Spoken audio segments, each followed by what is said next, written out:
You know, when I look around at all the entrepreneurs who are grinding it out, spending 70 to 80 hours per week growing their business, you have to ask yourself the question, at what cost? Hi, my name's Tim Uchuk, and in this podcast, we're going to be exploring the tools, tactics, and strategies for crushing it and scaling your business without making the ultimate sacrifice of your time and freedom.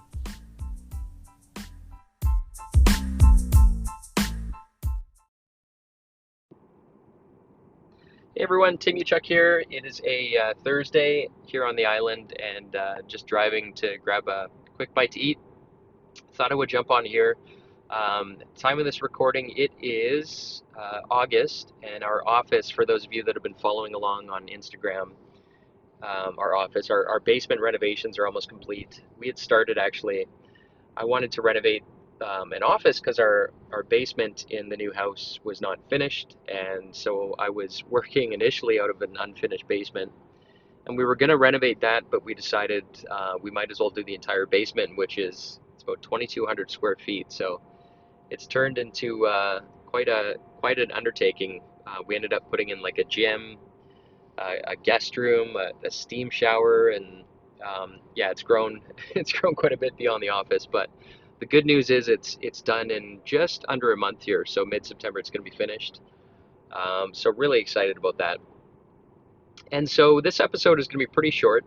I wanted to talk about two things that have been top of mind for me, and wanted to share some of my thoughts. And these are challenges that have come up during our coaching calls. So a lot of the material that I like to talk about in this podcast are questions and challenges that our clients are facing, and that I have faced in my own businesses over the years. Number one that I want to talk to you about is team members and knowing when to cut the line, or in other words, when to fire and when to kind of hold steady when it comes to employees and team members. So I want to talk about that. And then I want to talk about how to navigate periods of growth in your business. And so I want to talk about your rate of progress, what it looks like, what it feels like, what it should feel like, and really how to get control of your rate of progress so that you don't you understand why things sometimes speed up and why things sometimes slow down, and why that's okay. So topic number one, knowing when it might be a sign that you want to let go of a team member. And it really comes down to, there's a short formula that I always talk to with our managers, and it's basically, are you a part of the problem, or are you part of the solution? And oftentimes when we're talking, especially on our coaching calls, if the topic of conversation comes up about a challenge with a team member, and we end up spending 20, 30, 40 minutes talking about that team member, that in and of itself is a very good indication, because all of that time could otherwise be spent talking about solving, good problems in your business related to growth, solving problems in terms of, your systems, your processes, making key hires. And so when you're wasting precious time talking about one particular individual, that's usually a canary in the coal mine. And so what I mean by, are you part of the problem, or are you a part of the solution? In my experience, we've had hundreds of team members over the years come and go across all of our businesses. The common theme is, and this is part of the coaching as well, which is your responsibility as a leader to help teach your people how to think. But when they come to you, it's so easy for people to nitpick and point out problems, and it's easier to point out problems than it is to come with a solution. So when people come to me with problems, initially, this is what kind of drained my energy. I would go and try and solve everybody's problems, but my coaching and feedback has been, and this has really been beneficial for me, to not give them the answer and ask them to come to me with a solution rather than just a problem. And for the ones who get it and are willing and able to grow and adapt, and those who are coachable, this has been a good method in terms of managing them, to help them kind of turn on their brains, learn how to think, empower them to think on their own, and exercise more independence. Now, the other people are the ones who are just happy to come up with problems, but when you ask them that question, they have no interest in things getting better. They have no interest in coming to you with solutions. And as a result, the problems either way, your problems don't have an opinion. Either way, they're going to need to get solved. And me personally, I don't care if the solution comes from me or anybody. I'm not married to any particular solution as long as it's the right one and it's the best one.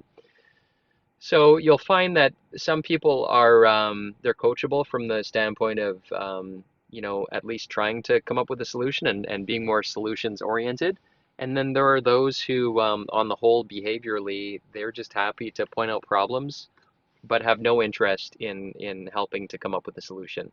These are the ones who just drain the batteries and they really hurt the culture in the organization. They just suck the life out of out of the meeting rooms, right? These are the meetings that we often dread. So that's a pretty good indicator if you find yourself talking with your leadership team and you spend more time talking about individuals and the problems that keep coming up. That's a pretty good indicator that you might have some culture issues on your hands. And this is again where the phrase hire slow and fire fast comes from. So bit of advice on that. Second thing I wanted to talk about is your rate of progress within your business through the arc of a business from startup all the way to growth stage to a more mature business. So from startup through to 7, 8 figures. Now, typically when you're a startup, when you're just starting to get your first few customers, things move really, really slow because you don't yet have systems in place. You haven't maybe validated your systems, your pricing, your offer. Who is your client? How do you generate clients? What do your marketing systems look like? All of that kind of stuff. You move very slow because you haven't validated anything yet. All of a sudden, when things get validated, meaning that you've got a method and a mechanism for, generating leads, acquiring and converting your first couple customers, you now start to develop systems where, okay, this works. This is how we price things out. Here's our offer. People are willing to give us money for this service or for this product. Seems to work. Now you start to hire on people and you put the pedal to the metal and things start to move fast. And so that's the early startup phase, and that works until it doesn't. And it starts to slow down and break when we start to feel the results of the network effect, which is when you start to get more than, say, 5 to 7 people, it starts to get messy because you've got room for misinterpretation, something called communication saturation, which is basically you can calculate that by the number of possible handshakes in a team, right? If you have 2 people, you have room for one possible handshake between the two, right? And that increases. And so meetings start to feel a little bit more chaotic as you have more team members, room for misinterpretation when it comes to your standards, and you've got the need and the ability to put culture in place as well when you start to grow team members in terms of what does it mean to be a great team member, what is our organization about when it comes to communicating our brand with our clients, policies, procedures, all that kind of stuff. And this starts to break at a certain point, typically in the low to mid 6 figures, and this is where you slow down again. And so this is where the term slow down to move fast comes into play. And if you don't recognize this, you're going to feel like you're on a hamster wheel. And the reason is most business owners who are at this stage and they're trying to break through that growth ceiling, they're trying to let go, they're trying to delegate and empower, most of them end up feeling like, I might as well just do it myself when you get burnt. And as a result, you think that just taking it and in the short term moving faster by doing something yourself, maybe it takes you 5 minutes versus spending that time with the team member, teaching them properly, which might take 30 minutes to an hour. It is going to be slower to teach a team member where you could just do something yourself. It is going to take time. And if you don't understand that, you're going to move fast to move slow, meaning that you're going to pick all these little low value activities yourself, creating the illusion that you're actually moving faster, but you're actually moving slower in the long run. So if you're aware of this, where your time needs to go at this phase, if this is the phase you're at in your business, is moving slow to move fast, meaning that all of these little nitpicky things, invest the time when you can to, we often use video recordings for documenting processes. So rather than telling someone, spend the extra time by recording the training for them so that you have maybe spent or invested 30 minutes, an hour up front, but it's one and done. Anytime in the future somebody needs to be trained or needs to be shown how to do something, you can just point them in that direction. So you've taken the time up front, you've invested that time, you've moved slow in order to move fast. And so your periods of growth, once you set up the new structures, your business is going to speed up again. And then this is going to work until it doesn't, right? What got you here won't get you there.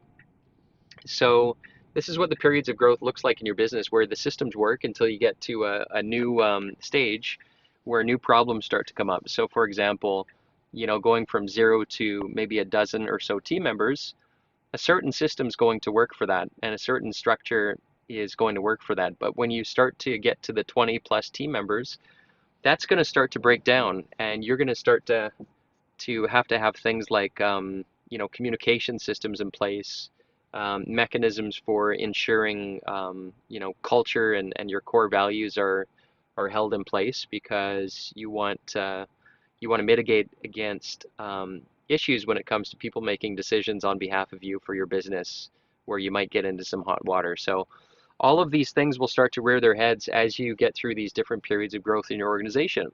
And you have to be kind of, the first step is acknowledging and understanding that, okay, these things are kind of broken, and I'm going to have to move slow to move fast rather than move fast to move slow, right? And most of us feel like we're doing ourselves a service by just taking on these tasks ourselves. And in the short term, yes, it feels like you're saving some time, but in the long run, you're just adding to the chaos and adding to the stress. So hope that's helpful. These are a couple conversations that have come up recently. Just wanted to hop on here and share some thoughts with you. Otherwise, I'm at my destination and look forward to catching up with you guys soon.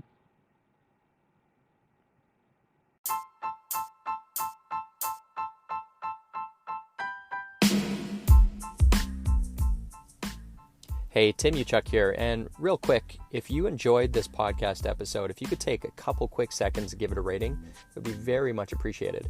And secondly, if you're looking for more tools and strategies on how you can crush it in life and business, just head on over to bookwithtim.com, where I've put together a free case study which shows you how to unlock unprecedented freedom today by using the 2 power levers. Just head on over to bookwithtim.com. Until next time, wishing you success and freedom in your business. Cheers.